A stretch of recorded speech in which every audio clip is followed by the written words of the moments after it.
following program makes use of copywritten material as part of a psychological examination of music. All music copyrights remain property of their respected creators. Hey, kids.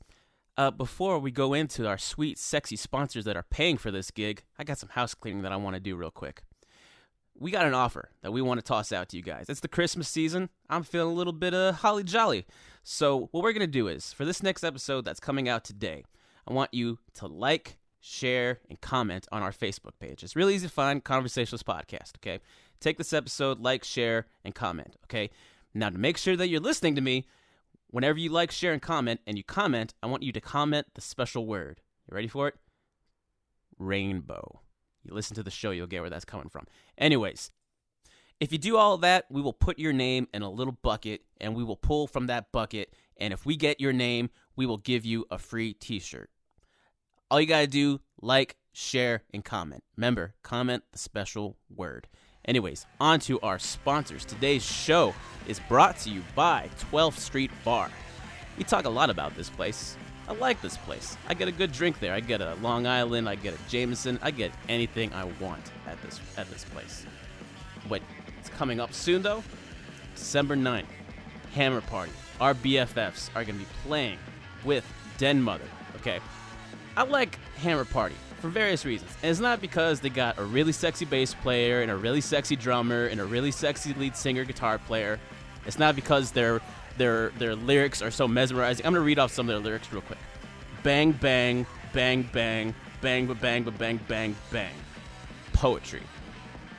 These guys bring the fucking punk. They bring some surfer rock. They give you everything you need to fill that void that you're missing. They fill it up in the most wonderful way.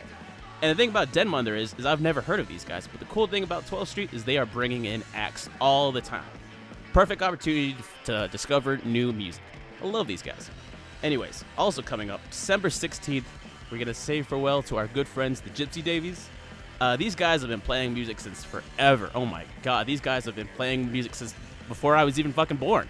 Okay, these guys are putting an end to their run in Huntsville. They're taking their act over to California, hopefully to make it big. Who knows what they're going to be doing over there. Hopefully it's all safe and healthy and they aren't harming themselves in any way. But last chance to see them, December 16th. 12th Street Bar, 1024 12th Street, Monday through Friday, 4 p.m. to 2 a.m., Saturday, 6 p.m. to 2 a.m., Sunday, 5 p.m. to 2 a.m. The show is also brought to you by... Have you ever heard of the Vortexan? Sounds like a spaceship, right? Well, it's actually not a spaceship. What it is, Vortexan Eclectic Kitchen is a full-service restaurant that has vegan, traditional, or even gluten-free options as far as meals. They've got steaks, burgers, pizza, soup, and I hear they got the best Reuben in town. And I'm not talking about Pee Wee Herman. I'm talking about the sandwich. They're adjacent to Eclectic Coffee House, where coffee is locally roasted and humble by Javalope, which I hope I'm pronouncing correctly. You can even, I just found this out, you can actually bring in your well-mannered canine friend in the deep covered front porch or the open air courtyard. And I say that, please don't bring your flea infested mangy mutt. That'd probably not be a good idea to do that. Don't do that. You can book an event like a Christmas party, or if you just need general catering. Vortexan Eclectic Kitchen is located at 1215 19th Street, and the hours that they're open is 11 a.m. to 3 p.m. Monday and Tuesday, 11 a.m. through 8 p.m. on Wednesday through Friday, and 5 p.m. to 8 p.m. on Saturday. Vortexan Eclectic Kitchen. It's not a spaceship. Hey kids, welcome to today's show. In today's episode, we were #blessed to be joined by local sensations belting for Nosh. And if you're familiar with the Huntsville music scene, you probably know who the hell these dudes are, because these dudes have been killing it lately. Dudes are bursting out of the scene. Honestly, I think they're the next Before I Awake. Anyways, in today's episode, though, unfortunately, the one that you guys always come back to listen to, could not be able to join. And unfortunately, I had to call in sick for today's. That's a fucking lie. I'm sorry. I'm gonna tell you the truth, John. Before the show started, I came out of my room and I brought an extra chair, and the dudes they were in our little studio area, and I got to look at these guys, and I was like, oh my god, these dudes are fucking scary looking. Oh my fucking god. So I faked sick. That's a true story. I was really intimidated by these guys, so I went hiding in my room for about 3 hours, and then as soon as I had the chance, I just ran out and. Okay, no, I'll just fuck with you. Yeah, I was really sick, man. Hey, man, when you're scared for your life, man, it's all good. Yeah. But anyways, man, since you pulled it off, Han Solo. Oh, yeah. Good job, sir. Thank you, sir. Tell me how it went. I'd say it went fucking pretty well, aside from the fact that I didn't have my sidekick. What can the listeners expect, though? Right.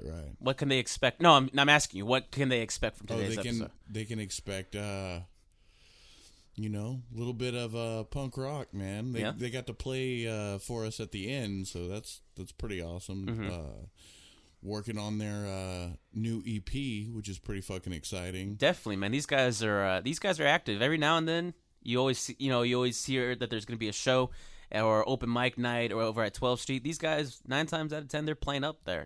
So these guys are killing it. They're always doing something, and I'm going to call them out. I apologize for not being able to be a part of the show, but since you guys are working on some sort of EP or something like that that's coming out, that's coming out digitally or whatever, I say whenever it comes out, you guys come back, we'll listen to it together, and we'll do a show with me because I really like you guys. Right. I only met you guys like for 2 seconds, and I ran off like a little bitch, but I really like you guys. Connor with the green hair.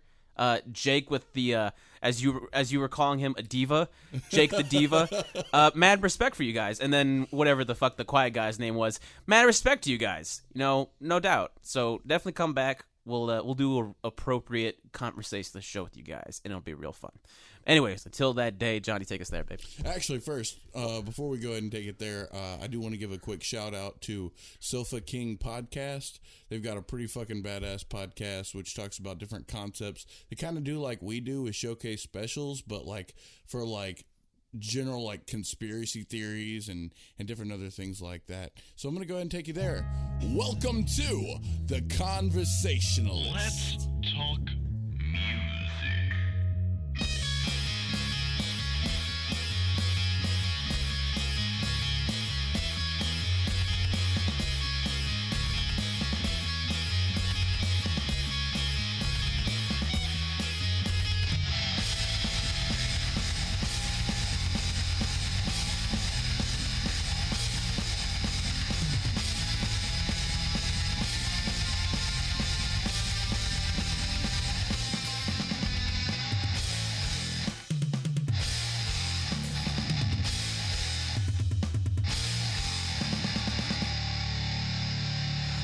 Wait, before we start, did y'all see that article today about Nickelback? I think you are the one that shared it. Yeah. Did y'all see that? What? Apparently the police in Canada, they were making a whole joke where if they arrest you and take you to jail for drunk driving or just being drunk in public or something. Drunk driving. Drunk driving, they were going to play the new Nickelback album. It was Silver Side Up. Silver Side Up, oh, okay. And Nickelback got pissed. Yeah. Nickelback got pissed, and they were like, no, you take that down. And I was like, everybody else is in on the joke because you suck. But apparently you're not. Man. That's an interesting Did you read the article? Yeah, I read it all the way down and up to the point where the what was it, the police like commissioner or something made a whole statement where he's like, poor Nickelback, they're the butt of everyone's joke and they don't get it. Yeah. I was like, yeah, we actually had a Nickelback showcase. I don't know if you're familiar with our podcast, but we do showcase specials where we talk about one artist and we just kind of go into their history and everything. So we did a Nickelback episode, and we did the intro, and then we did the music, and then we just played Rick Astley like over and over again, and we didn't even do it. At the end, we're like, "Fuck Nickelback," and it was a April Fool's episode. I mean, it's just it's one of those bands that everybody. I think everybody has agreed by now that they're just a joke, and so at that point they need to be on the joke too. Like, right? But, I feel like a lot of other bands are just as bad. Well, yeah. Oh, there certainly is. Yeah. But as far as modern rock, I feel like they're the like the epitome of modern rock and what it's become. Like, yeah. Because if I were to think about like commercialism in rock, it'd be Kiss. Like they're the epitome of like commercialism in rock. But yeah. Even Marilyn Manson. Yeah, capitalizing on a previous commercial success and then not quite nailing what made whatever there. But at least so great. At least Marilyn Manson like he acknowledges it because he even said it in an interview. He was like, Alice Cooper. He uses a woman's name. Puts a lot of makeup on. Yeah. Why didn't I think of that? Right.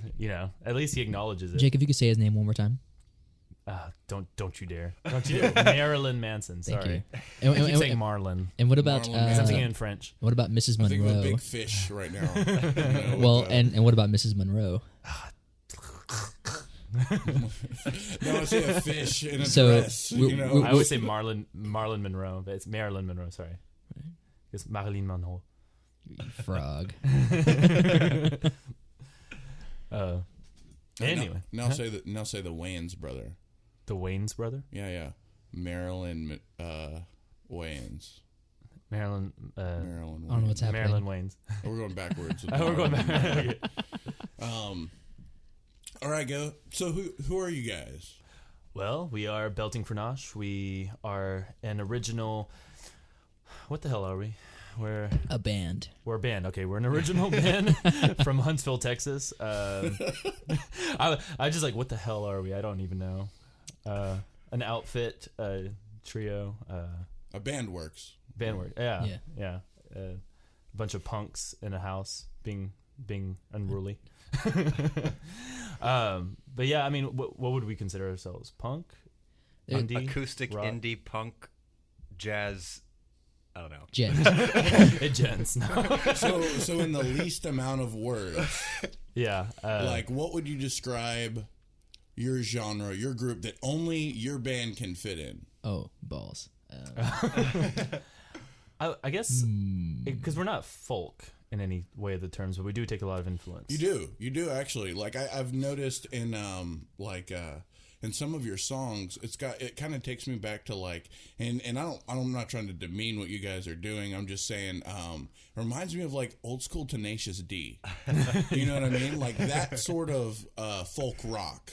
You know what I mean? Like honestly, if we're gonna play, I don't know about Jake, but I freaking love Tenacious D. Dude, you love because you're the influence in that. I think because it's the guitar part of that. Yeah. Yeah. I would say if I was gonna give, because I've already thought about it. Good. Wait, good. Does that make me the Kyle Gass of the band? That makes you the Kyle Gass of the band. Yes. Yeah. I can dig it. Right. I would say it's a Jack Black style folk rainbow punk. Rainbow punk. That's punk. Perfect. All right. Yeah. So was that a gay joke at my expense? I need to know. You know what? I'll give it a little bit of that, and the cat with the rainbow colors. Oh, and we're really and the green colorful. Hair, the green hair. Yeah. I think you guys are very colorful. Yeah. I think the flaming, not flaming. Okay. Digging a hole now. I would say that your style has almost like a diva aspect to it, though. You know what I mean? You are very outspoken. Something kind of like what the Gypsy Davies is, but you guys are a little bit more all on the front. You know what I mean? Mm-hmm. So, I mean, it's... Well, also, Jake wears his vocal influences right on his chest. Yeah. Like, when you hear him sing, you're like, oh, there it is. I mean, not that I can name any, but, like, I definitely hear it, and I think, like, oh, that's... My favorite songwriter of all time is Tracy Chapman. And so, therefore, that folk influence comes from her. That makes sense. But I also, like, one of my favorite bands of all time is the White Stripes. Right. Therefore, that, that's why it's kind of difficult. Like, we're not folk by any means, but we like that acoustic rawness. Well, it is like an acoustic punk. Yeah, I guess. So taking a step back, you were asking us about like what we would call the genre. Yeah. And me and Bradley, for those of you listening at home, the drummer, Yeah. Yep, that's me. Oh, he said something. That's the only words he'll say. Right. So we've had conversations about how I tend to think of genre as less as something you are, but more as something you do. Right. Right. Genre is a verb, not an adjective. Right. For some people. There's definitely some people who are like, okay, they are definitely punk. There's no way of getting around that. Yeah. But then there are others who are like, they have a moment of that. Yeah. I've always defined genre by attitude. Right. I feel like the attitude makes Something the you genre. do. So like Elvis Costello, nobody I think would call him a punk artist. But there are some moments where I'm like, Elvis Costello, you punk mother. Am I allowed to cuss? No, of course, yeah. I was really close. I was like, Elvis Costello, you punk motherfucker. That is he's just so cool. Or just like Amanda Palmer. Like I would consider her a punk. But Right. But by her the style of music she does would by no means fit into the punk category. Right. But it's just the attitude she has, the kind of like DIY, like I just So if you want to out just there ask like, doing so what are you guys? And so we're a band, but we do, Yeah. we do some of this, some of that. It's a little bit of anarchy whenever it comes to the whole punk aspect. It gets pretty I think weird. that's what it is, like the whole, we don't have to follow any specific set rules. Not least because we don't have near enough of the focus to. Yeah. Well, it's kind of interesting is that halfway through this lineup with them, Connor actually introduced me to the Violent Femmes. Okay. Because I knew who they were vaguely, but he actually sat me down and played an album. And I was like, holy crap, this is very close to what we're trying to do. And I love this about it. Like, so there was kind of a late in the lineup influence that kind of came in. That's when we went through our acoustic phase, man. Yeah. Because I was thinking, is that possible? Can you do acoustic this raw and this, like driven kind of? And he showed me Violent Femmes. I was like, yeah, it can be done. Yeah. I showed him the album Freak Magnet, which is one of the, I would say, out of Freak their Magnet, right. Magnet, I would say out of their Freak discography, Magnet. that one did the least well commercially. Right. But it's my favorite just because it's just really aggressive and weird and nasty from start to finish. Right. Well, and the other thing I loved about the Violent Femmes is that, like, growing up, I've always had a really hard time in the rock scene, because everybody was like, no, your voice is too clean. You can't be doing rock. Yeah. And I was like, Freddie Mercury, motherfucker. Like, really? But it, like, But they even kept then, telling... like, is Queen really rock, I mean, Yeah, they've got yeah. rock in it, but I mean... They do rock sometimes. They definitely rock, I mean, you can't forget the headbanging moment in Wayne's World, Yeah. But I mean, like, I think it's on another fucking level, though. It is. It is. It's just it's just hard because everyone was like, oh, I'm sorry, we don't want you in our band. You're just too clean. You're too pretty like sounding. And I Suck was like, more. Right. Yeah, like, no, seriously. Like, I actually had a band tell me once, they're like, hey, so we like your voice. Can you try to put less vibrato in your voice and just kind of like suck a little more? Like, just like kind of try to just like straight tone it. It's like they And want I you was to like, not stand out as much. Yeah, well, they wanted me to be like, like that kind of singing. I was like, no, We want less Iron Maiden and more King Diamond. Yeah, exactly. And I was like, no, I'm sorry. But anyway, so that's why I kind of this band is kind of fun for that reason, is that they kind of just sing honestly, however you want to do it. I think it's really important to work with people who have an open mind and don't just shut something out simply. Yeah. Because you can't do what they've already predispositioned in their head. You know what I mean? I think it definitely makes things a lot easier and a lot better and much more creative when you can all work with what you've got, and Boy, do we. yeah, absolutely. And that's what's beautiful. Well, story about Charles, like from the Dirty Skips, Yes. Charles Heron. The first time I met Charles was actually at 12th Street Bar, and it was during karaoke night. Right. Because we talked on Facebook, and he was like, hey, I want to meet with you. I want to show you some songs, because I think you and I could start something together. And I got there, and as soon as I walk in, he was singing Seven Nation Army by the White Stripes. Right. And he got off stage and was like, so you must be Charles. And so we talked, and that night we decided the next day we were going to get together and jam and do a song, and that's how the Dirty Skips started. But I heard later, like a year later, I heard a story about the first time we met, where apparently that night he went home to his girlfriend Tiffany, and said, "Holy crap, I met a gay guy who likes rock and roll. Holy shit, this is going to be fun." Like, apparently that's the story. I don't know if I've heard that part. Yeah, but that was apparently the first That makes reaction. the whole that Charles thing had. way funnier. Yeah. I thought they were all into Scissor Sisters. And Yeah. So, I was expecting him to come and talk about Cher and Madonna, but man, he talked about the White Stripes. Holy dick. and we talked about Madonna too. That happened later. Going back, can you read that name that you had for our genre again? I want to hear it again, just because. Rainbow what? What was it? Jack Black style folk rainbow punk. Folk rainbow punk. Yeah, I you kinda don't have like to it. use the Jack Black style. That's kind of demeaning. I take it back. Can I take it back? No, I'll I take it back. actually I like freaking Jack love Black. Jack Black.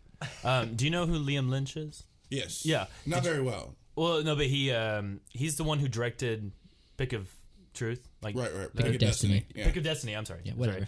sorry. But he's a musician, and he released an album called Fake Songs, where he basically does not parodies, not Right. satire. It's just him pretending to be the artist for a second and releasing a song. Now, did he do the United States Yeah. of whatever? Yeah, Okay. I yeah. remember that from fucking years ago. Yeah, and on that same album, he did a duet with Jack Black called Rock and Roll Whore.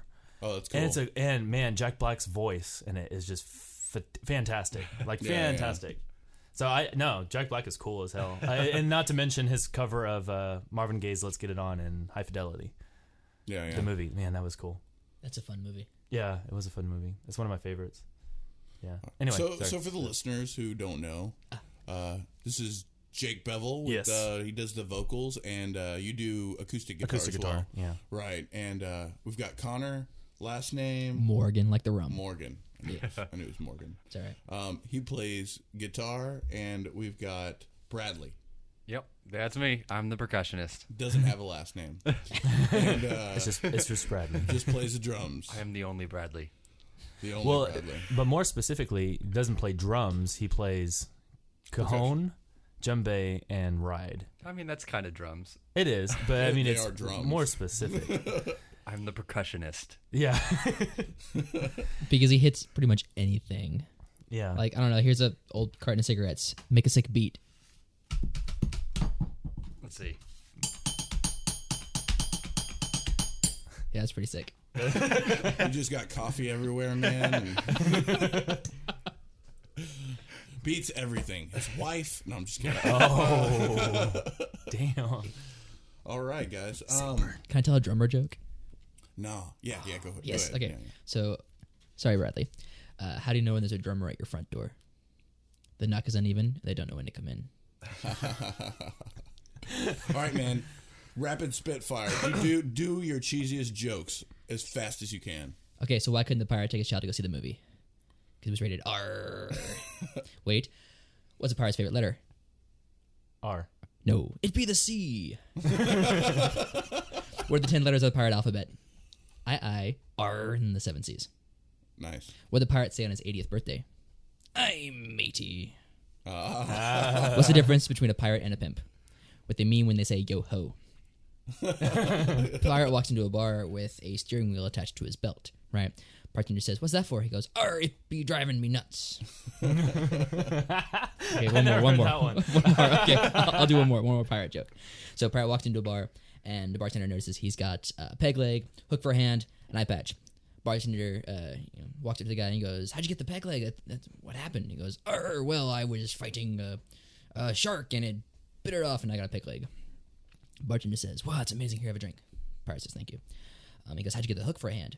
He goes, "I was fighting off rogue, another, well, I guess all pirates are rogue. Another pirate, and it lopped off my hand with his sword, and I have a hook for a hand." He goes, "Oh, that's amazing. Have another drink." And then he goes, "How'd you get the eye patch?" He goes, "It be a seagull." Awkward pause, and the bartender says, "Seagull?" He says, "Yes, it pooped in my eye." And the bartender still kind of thinks for a minute. He goes, I don't get what?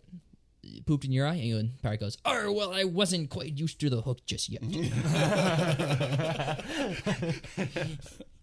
That'd be a shitty day, man. Yeah, that would suck. All right, man. I'm gonna tell some pirate jokes. All right, do it. This is gonna be shittier. All right. So, what does a pirate see when he looks up into the sky? I What? don't know. And you guys feel free to answer. A star. Okay. Whenever a pirate, goes golfing, what does he usually make? Feel free to answer. A par. That's where this is One going. last one. All right. What does a pirate drive? Feel free to answer. A car? No, a fucking ship, you idiot. Nice. I walked right into that one. That was good. So, Oh, sorry, go ahead. go ahead. I was just gonna say, speaking of pirates, that's been kind of very influential on us lately. We get really piratey. Yeah, we do. I blame Rimfest. No, because we happened before. Did you guys Remember? go on Pirate Weekend? I was there on Pirate Weekend. No, we went on.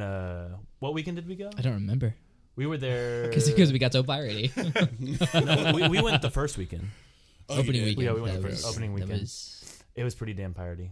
yeah. Because we walked around with these cups and people kept putting stuff in our cups. Like we had no idea what they were putting in it, and it just. Oh yeah, I walked up to this one booth.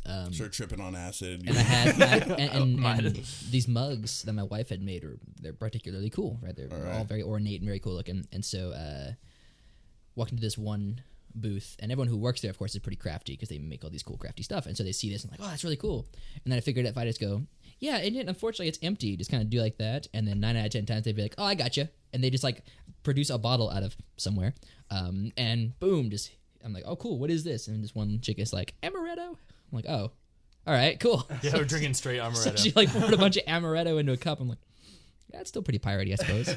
No, but the first pirate thing that we did was we went to New Braunfels and we got a bunch of tubes, and Connor and Katie, crafty motherfuckers, they got the bag out of one of those wine, like boxed wine things, Right. and they I don't know. filled If it that's with rum. I don't know. I don't know if that's so much crafty as much as dishonest, because we use that to we use that to sneak it into a lot of places. But no, you take a box wine, take the bag out, you clean it out. We took one of the large handles of rum and a bottle of Kraken. bottle of Coke. Oh, I love and- Kraken. Yeah, that's our Yeah. favorite. Yeah, well, it's the cheapest for the amount of drunk you get. Well, it's just good. Like, just tastes good. I like I it. think it tastes okay. John's like, it has a flavor. I'm just about saving money Yeah, and getting right. drunk. Yeah, and so 'Cause I don't drink very often, so whenever I do, I've got a fucking point to it. And so the four of our inner tubes were all like, and even though they told us not to, we like hooked our inner tubes together and we're floating down the river, singing songs, and we have this large bag with a dark black liquid, and it got real piratey really fast. So you were drinking rum out of a plastic bag. Arr. Singing all of our songs a cappella, and I'm doing bunny ears because it was, I mean, slapping on an inner tube, does it count as a cappella anymore? I don't know. I think I was beatboxing for some of it. So. Oh, yeah, that's well, why there you he's the percussionist. So, and then the day after that, story I was going to tell you earlier was we went to Schlitterbahn, and we were, the day after it was raining. Oh, it was freezing. Cats and dogs. It was so cold. And water. Yeah. That was most of it. Cats and dogs and water. Thank you. And to keep ourselves warm. Yeah, we were at the very top of the biggest slide there. I forget the name of it. And it had taken us like an hour in that line trying to get to the top, right? And the rain is just coming down sideways, and everyone's cold, and we're just like trying to keep ourselves entertained, because all of us, like, we're kind of going back and forth between like, do we stick it out and go on this really big honking slide, or do we call it in and go home because we're all kind of hungover from the piratey stuff the night before?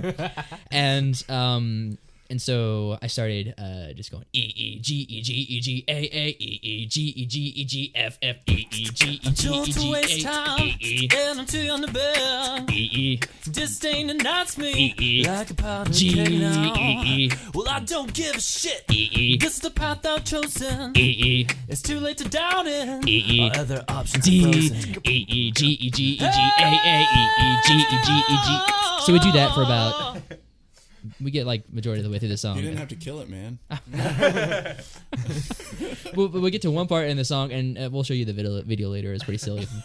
I start going to power chord, and we all just like lose our shit. And the people around us who are also cold and tired.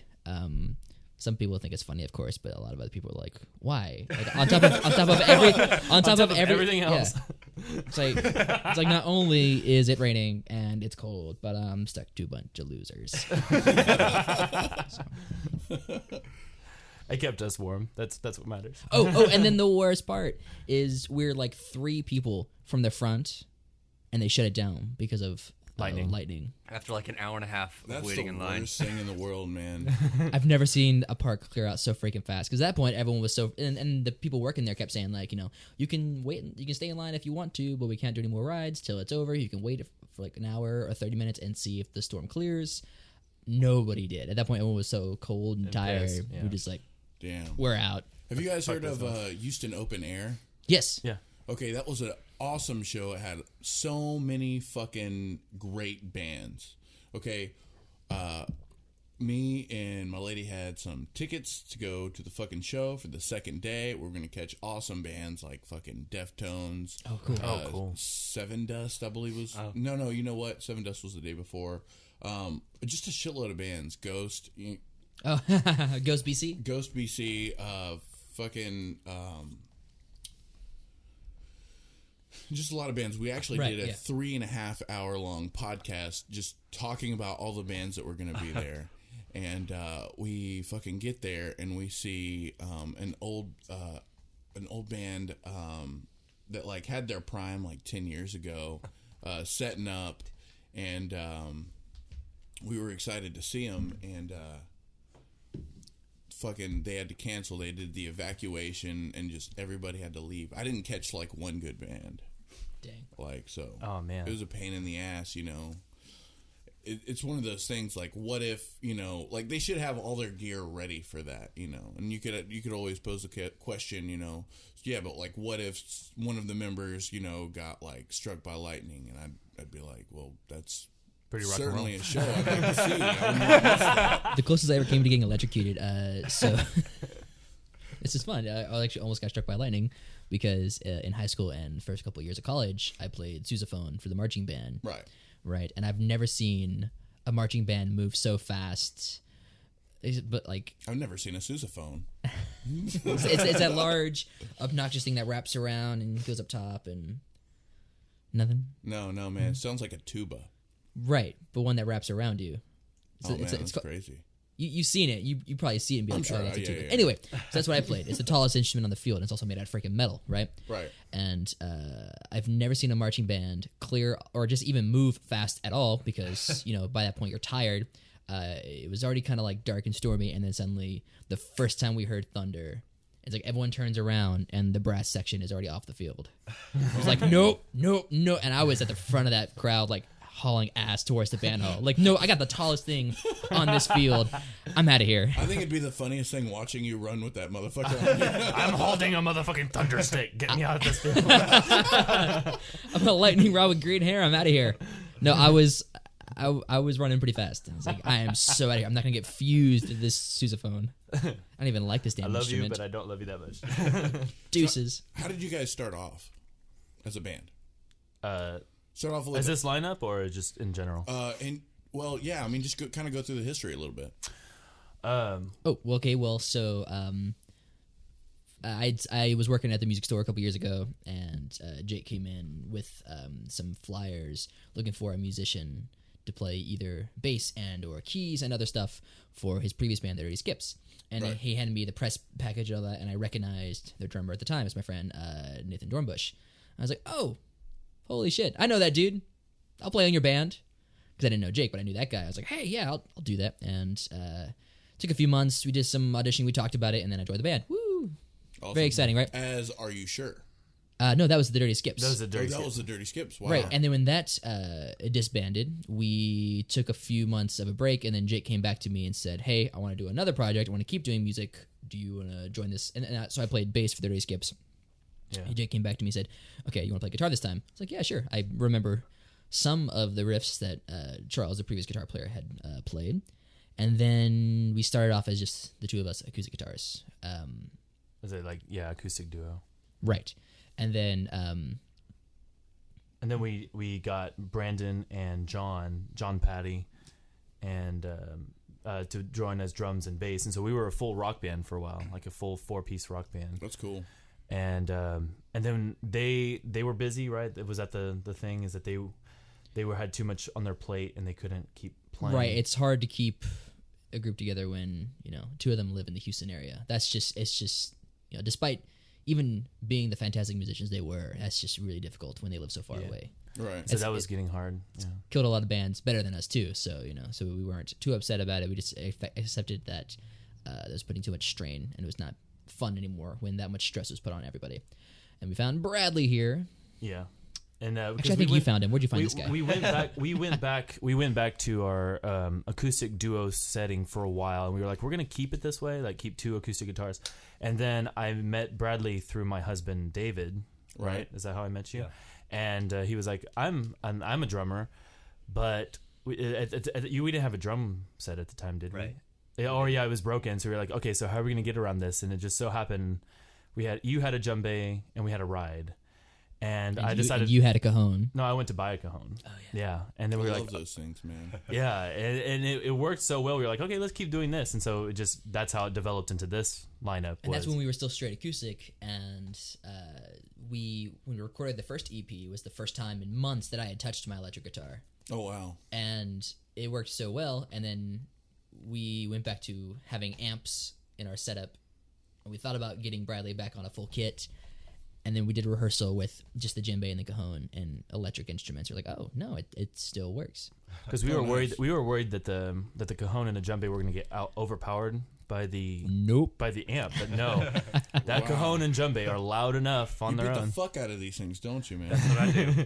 Well, and he's got these big steam Chevrolet scoops for hands. Truckosaurus. That was an Archer joke. But yeah, so that's pretty much what happened because after the Dirty Skips disbanded, I was planning on going solo with my music. I was just gonna do like with a sampler kind of thing. Like I have a what is it, the live Launchpad? Yeah, Launchpad. And I was gonna do stuff like that, like do kind of electronic-ish things. Yeah. And then I realized like none of the music that I've written or that I write is meant for that genre. Like it just doesn't work. It needs organic, that's an organic feel to it. Like my vocals work with that. Mm-hmm. You know what I mean? Because that's also like the style I push towards. I like that whole mix of dance music. Well, and Jake, didn't you have exactly one gig as a solo performer? Yeah, I did. Do you want to tell us about that gig? I did one gig, and it did not work out well because. I mean, the people were really nice about it, but my equipment kept messing up. And so, like, in the middle of a song, it would just shut down. Like, the computer would shut down. Oh, no. And so I'd be left, no, it would be like stuff like that. So, in the middle of a song, which is like a electronic song, it just ends. I'm like, well, crap. Yeah. And see, that's why you need this beatboxer in your band. In the band. Well, and not only that, but, like, my biggest problem was I was trying to use songs that I did not write to be electronic, and it just didn't work because it was meant to be organic. It was meant to be, like people behind it pushing it. Because my thing about music is that I can write all the parts, but I don't want to. I'd rather let other people do their thing and make it their own. And so that was the thing, is I felt kind of by myself in my little corner doing my things, and that's not what I wanted out of music. I wanted a kind of a community type feel. Which is why I love this band so much, because we all live in the same house. Yeah, that's brilliant. We all live in the same house. We're always like, when's rehearsal? I don't know. Whenever the fuck we do it now. It's like let's do it now. Where are you gonna be? I'm gonna be at home. Upstairs. Upstairs. Or in the kitchen. Okay, let's rehearse. Bradley. That happens a lot. That does happen a lot. Bradley, what are you doing? Nothing. All right, come down. Let's rehearse. Pretty much. It's incredibly convenient. Also, a bunch of little things I've noticed. So things that easily get forgotten about are like the logistics of making something collaborative, such as who is doing what job, not even just in music, but like who needs to make a poster, who needs to contact venues, who is keeping track of the schedule, who's keeping track of our calendar, stuff like that, the website and all that. All these logistics to keep any sort of business going, because even though it's creative, it's a business, and I imagine you totally get that. Running this podcast, there's all this stuff that I'm sure I can't even imagine. Yeah, a lot of that stuff I usually just do. Right, and so when there's 3 of us, or just any group of people, the farther away you are, it's really, even though we have these amazing, computers in our pockets next to our dicks all the time. Right. They don't get used a whole lot, even though What the dicks are the. We'll leave that up to your discretion. I don't talk about that on the clock.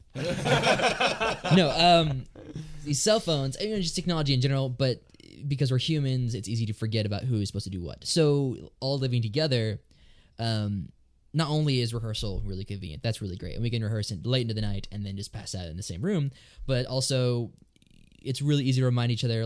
I have a history of forgetting when gigs are. Just getting a call hey, where you at? I'm like, oh, is that today? You got a show today? It's yeah, you missed the bus, stuff like that. Or it's really easy to remind people in the band, you're doing this, you're doing that, because you see them in the kitchen making coffee. Right. Oh, hey, by the way, that poster, or hey, by the way, I need to keep track of this logistic bit of business. Yeah. Right. For the band. And so it just makes it all work really well. Yeah. It also helps that all three of us, I think, have a relatively high level of cleanliness, so it's also really easy to live with each other, so that kind of helps. Yeah, and then communication, that's the biggest difficulty, is communication, and when we're just constantly, around each other. I mean, Bradley's a mute, so we just kind of tell him what to do. And he just thumbs up. You guys can't tell, but he just flipped them off. So. Peace among worlds. Peace among worlds, Rick. Well, and but there's another thing about living together as a band, is that we also start to share each other's influences more. Right. Because when I was with Brandon and John, we'd talk about it during rehearsal, but then we never see each other. Whereas now we watch movies together all the time. We're watching shows. We've been watching Rick and Morty on a damn loop. I love Rick and Morty, dude. Just constant. You're welcome. Yeah. Thanks to Bradley. He speaks. That's probably the best adult cartoon there is. Oh yeah. And especially music. Just sharing that, we were all jamming to Plini the other day. Right. Which I'm a casual fan, and Bradley over here is pretty into it. Yeah. That was mind-blowing experience. The newest one is groovy. It's funky. Yeah. See, I was kind of introduced to prog rock out of Gent, listening straight. Right. Going straight to Gent, listening to Periphery and Volumes. Yes, sir. And I love that stuff, man. And the first times that I really listened to that music, it was all the time, at a friend's house, and it's really hard to wrap your brain around.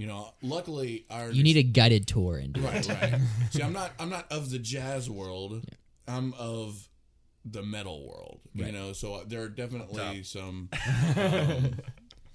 You can't just take someone who has never listened to prog and just hand them a Tesseract album and be go have fun. No, you don't. That's irresponsible. Tesseract is one of those bands that me and my lady listen to a lot of. See, for the longest time, I thought that it was a chick singing, and so even though I know better now, I think I had the same reaction, didn't I? Did when you played it for me? I thought it was a woman. To this day, I'll listen to it. I know that it's a guy singing, but in my head, it's a chick. But it's beautiful. It's a beautiful. And then Jake listened. What did you get me into recently? I don't know. What did I? A lot, actually. It's this constant new stuff, and you're always excited. Constant influence, and you're always excited about it too, because you'll say, "Oh yeah, it's this person." I'm like, "Who?" And you're like, "Oh my gosh, let me to be completely honest, Kiss is growing on me. What is Kiss? Really? A little bit. You have a little bit. But Alice Cooper is also starting to grow on me a little bit. Yeah, I'm a huge Alice Cooper. I like Alice Cooper. Yeah. Honestly, with rock and roll, such a long time ago, not a lot of it I can actually jam. It's just legends to me. Yeah. You know what I mean? Led Zeppelin, I can't jam all the time. This guy, Nico, he'll get into some Led Zeppelin. Yeah. Me, on the other hand, it's a lot of those older bands. The oldest band I can jam on a regular basis is the Cars from the 80s. The Cars. It's a synth, man. I fucking love the synth, man. Yeah, man. It's great. It's something about it just takes you to a certain world. Yeah. You know what I mean? That's what I like out of it. Well, I love 80s new wave in general. I just love that genre. Right. Oh, another thing you've got me really into. What's the name of those two chicks on the cellos? Oh, Rasputina. Yeah. Yes. I got him into Rasputina. I'm really digging it. Well, we've got episodes where we talk about Rasputina. Really? We've got one called Alternative Strings, where we talk about like all kinds of bands like that fit in with like the alternative crowd that use like cellos all the time and stuff like that. So cool. Yeah. We mentioned Rasputina and there's a French folk punk band that use violin as their lead instrument, like where they would have guitar solos that do violin solos. Right. Louis Attack. Oh wow. French, yeah, is really cool. Sounds cool. But that's the band I think I got you into. There's a band from Houston, a punk band that we got into, Giant Kitty. Oh yeah, Nice. It's a Riot Girl band. Even the song titles, titles are great. Hipster Boy, Old People Sex. Yeah, we jammed on that on the way to a gig. I think the line goes, "I can't wait to have old people sex with you." Yeah, that's pretty sweet. Cute. That's kind of like a take from like The Wedding Singer. I can't wait to get old with you. Something like that. So I'll even let you hold the remote control. Adam Sandler is best. Yeah. Man. See, my sister Miranda, she loves Riot Girl kind of music. Yeah, like Bikini Kill, Latigra. Yeah, right. See, I go as far as like. Oh, I have a question real quick. Is it okay to do covers on this show? Covers? Like covers of songs, like of other people's songs. I think so. You think so? All right. Definitely worth trying, man. We got to push the envelope. Just to mention is we while we're recording this EP, every time we record 4 original songs, but this time we decided to record a cover to give away for free, just for people who are willing to get sign up to our mailing list. Money off of it, we're not making money off of it. Yeah. It's Decepticon by Latigra. It's just one of our favorite songs to cover, which is the singer of Bikini Kill. Right, her band. Right. Yeah. So that could be a song we could do later if y'all want. I'm down. That one's always fun. I always love that song. I get to shout a lot on that one. Yeah. I'm sorry. A lot of fun. I'm sorry, I interrupted you. No, man. Now I don't even know what I was gonna say. Oh, okay. Anyway. I was gonna kind of tie it all together, talking about all these different artists. Is that I feel like the takeaway from all that is how much new music is constantly playing in our house. Right. Like in each of our own little like distinct rooms or little areas where we're playing some stuff. But the living room has either got a movie or a Pandora or a YouTube playing, and it's not a contest, but we are constantly trying to see like what's the weirdest thing I can show somebody today. See, the weirdest is what I look for in music. Well, you on several occasions, when I used to work at the music store, you would come in and show me something weird, like in this moment. Yeah. I thought that was pretty weird, like satanic Lady Gaga. That was pretty cool. Yeah. That made my week. Connor, if you're looking for weird, I have some stuff I haven't shown you yet. I got a little stash under the bed. So it's pretty constant rotation of weird stuff playing. Yeah. That's awesome, man. I dig that. Yeah. And because this band has been just a huge melting pot of influences and stuff. Like no all of our songs sound like different from each other just because what we all like. And Riley will say something like, hey, this song, can we change the rhythm, or like can we change like the 3/4 instead of doing 4/4 all the time, or something like that. And they're like, yeah, let's try it out, and then we'll change it completely, and the song will just go, and sometimes that ends up being the end result. Oh, that's awesome. Like one of our songs, Comfortable Restraint, the song is in 4/4. And originally I wrote it kind of just like a soft rock song, and it ended up becoming like what, funky what, I don't know. Yeah. It's Rainbow Man. It's Rainbow Man. And then in the middle of the song we just cut direct into 3/4 and we quote It's a Zelda. metric modulation where the eighth note remains constant, but it shifts into 6/8 after we finish playing 4/4, so we can get him to talk, but it's got to be about like fun, weird, like metric stuff. So there you go. go. I Sorry, don't get math very well. But yeah, and then one of the things we're the most proud of in our music is that change back from the 6/8, I guess. No, I'm sorry, I thought it was 6/8 back into 4/4. Just that moment that it changes, we're so happy with every time. We're just like, oh yeah, high five, yeah. We rehearsed that for quite a bit the first time we tried it, and it was pretty rad because it's so sudden, but it works really well. Have you guys ever played a song in 32/6? I don't think that's possible. It's not. You're making shit up, man. I don't have any idea. I just want to be a part of the conversation here. But as soon as you said it, the split second between you saying that and Bradley responding, in his mind he was like calculating it.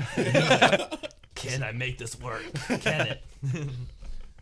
Several times we'll be playing something, and especially live is where it always kind of like comes out the most. I'll look over and he'll just like throw in like a weird polyrhythm playing like a 5 over a 4, and sometimes I panic. I try not to because I know because I know that downbeat. I know that 1 is still gonna be there, but there's still that small amount of time where I know he's doing something weird, and I just have to like trust that he's gonna like still play the 1. He always does. He always plays the 1.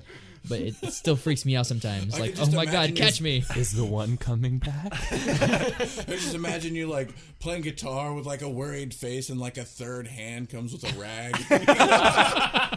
Clears your head. It's pretty scary. Brief moments where he'll change the downbeat to the upbeats. He's over there nodding like, yeah, I do that. Yeah, I do that. Try to keep things interesting, you know. Keep him terrifying. So tell me what you guys are recording. Well, it's EPsode 2. Puns. It's so creative. It's so fucking creative. Well, the goal is that we eventually want to release a full album, but we just didn't have the funds to do that. So we took an advice from a book called Indie Band Survival Guide. Nice. Yeah, I feel kind of like Is it made of hemp? no, but that would be even cooler. If there's a God, it is. No, it's like do you know the musical How to Succeed in Business? Have you ever heard of it? No. Well, the whole musical is about a guy who basically becomes executive lawyer, or no, just an executive guy in a business simply by reading a book. And that's the whole story. But that's kind of what it feels like. It's like we're reading this book, like how to band, how does banding work? But there was a moment in the book where they were saying, instead of if you're an indie band, instead of trying to release a full album, release a series of EPs first, because first of all it's cheaper, obviously, but it's easier to sell. And actually, I noticed that because with the Dirty Skips, we released a full album right off the bat, and it was really hard to make any money off of it. Like maybe in the 2 years time we were together, we maybe have sold like maybe $150 worth of albums. Right. Because how much was each CD going for? It was $10. Yeah, which you wouldn't think would be a hard commitment, but then you also think about how people have so much new media to consume. Right. Asking them to pay $10 for media they know nothing about. Yeah. Right. Yeah. When you think about it like that, suddenly you can see how that's a huge commitment for a chunk of time that you're asking them to like not be doing something else. Whereas with EPsode 1, it's 4 songs and it's just $5. It's $5. Right. Yeah. And we sold more. We were using the money we made off of that sell to pay for the next one, which freaking worked. And then how like in a month and a half time, like almost 2 months, we made all the money we needed. I don't even feel like it was that long. And we made all the money we needed. Right, for we did an one. album release party. You guys use any like crowd sharing though? Not yet, but only because we go out so much. And okay, so for example, the day we had the album release party, that we were actually gonna like get it out there. Me and Bradley here, when it was Fair on the Square. Right. We sat out there and busked and sang some like covers from other ones, and then we played some of our stuff. Right. And I want to say we sold like every single CD that I took with us that day, we sold. Right. And I think it's the combination of like the price, $5, and it's only 4 songs. So not only is people like, oh, $5, that's not a big deal. That feels, well, it's exactly half of a commitment of $10, of course. Yeah. But also the time commitment. Right. That's also what you're asking people to do. You know, I think that a lot of it. I mean, I'm not gonna lie. You guys have it on Spotify. You know, well, of course, that's easy access. You know, I would imagine that a lot of whenever you get people paying for your CDs, it's not them buying it to listen to it because they can already listen to it. Exactly. I think most of it's a donation to see you succeed. So, you know, absolutely. I think it's kind of like, you know, what our motto is here. You know, support local music. You know. A lot of people want to do that, and you're giving them the opportunity. But and we even tell them too. Yeah, when you buy the album, you're paying for the next one. So just right. That's all we use. People do want to support local music and they want to support small businesses. Right. But you still have to make it cost effective as compared to listening to Spotify. Because what's a Spotify monthly subscription without ads? Right. Like $10-$12. But either way, it's free though, right? So you have to think about like also then, about the people you're trying to get it to. How much do they value their time? Yeah. So they have to feel like actually buying it from you. Like, yeah, part of it is just I just want to support them, and then hell, that's why some people like even though like my favorite bands, I can still listen to it on Spotify or iTunes or whatever. I still buy a physical copy and I may never even open the CD. Right. But I've bought it because I want to support the brand that is the band I like. Like I've bought CDs from my favorite band Say Anything over like multiple times each. Yeah. Some of them I've never even opened, but it's just because I can listen to it in an easier format. And I still do too as well. Yeah, so small businesses or even small creative projects have to be cost effective. Even though the audience wants to support them, you can't make it ineffective or inefficient to support. Right. You have to be easy to support. Right. Exactly. And I think also, there's something about buying a physical copy. You get to bring it home. It's got fucking artwork on it. I think that's kind of important. We also made it really colorful, so that's kind of fun. What did that design come from? Like the cat? The cat. Well, what does it mean to you? What it means is we got a shit ton of cats, yo.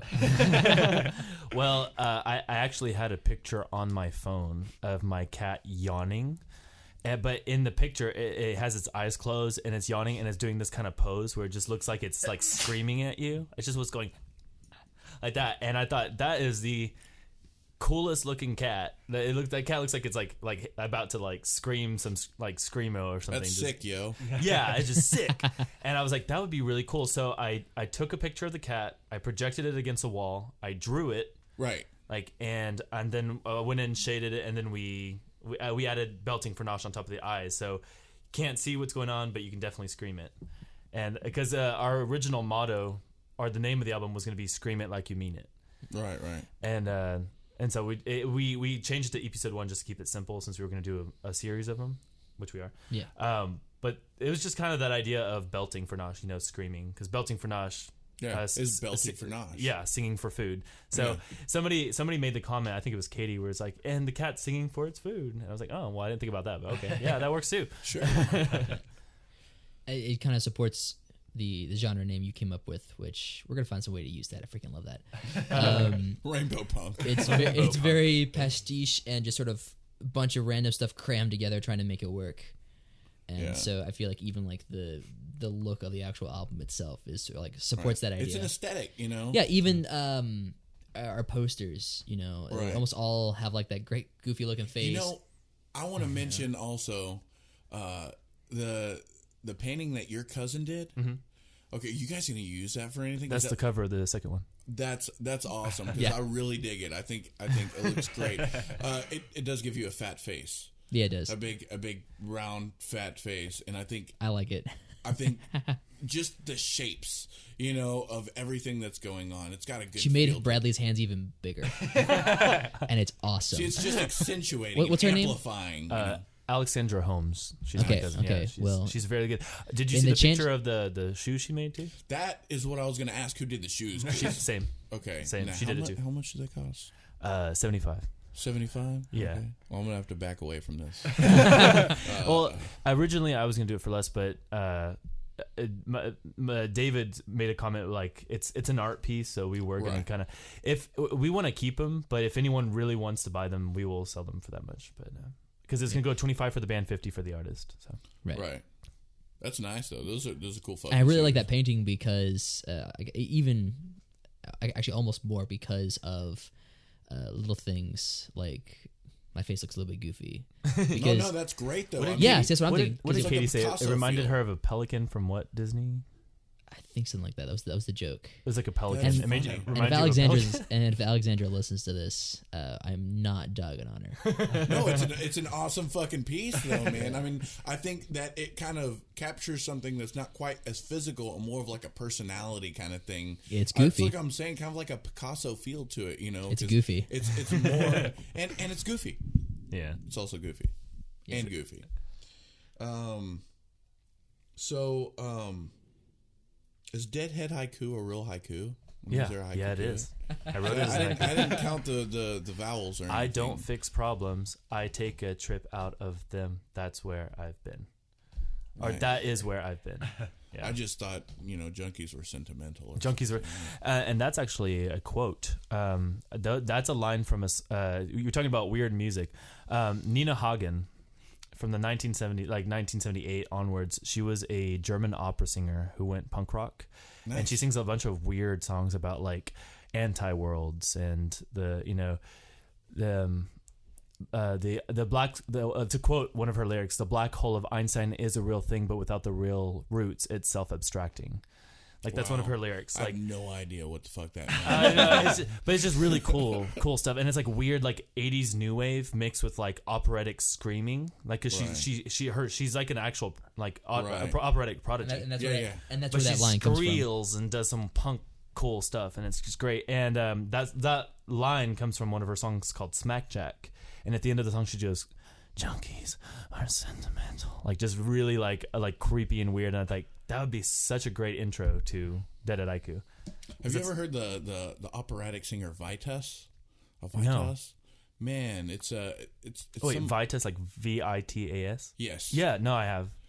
Yeah, man, I like the weirdness of that. It gives me a Bjork feel, Oh, Every yeah. time I listen to something like real weird like that, I dig it just because it's fucking strange. Yeah. It sounds so weird.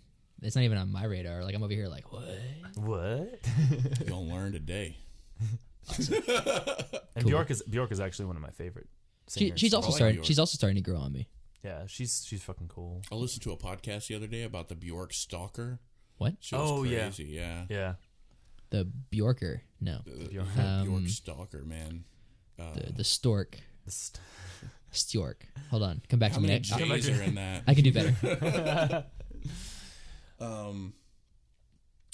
Yeah, so I was gonna ask you what exactly Mission Failed is about.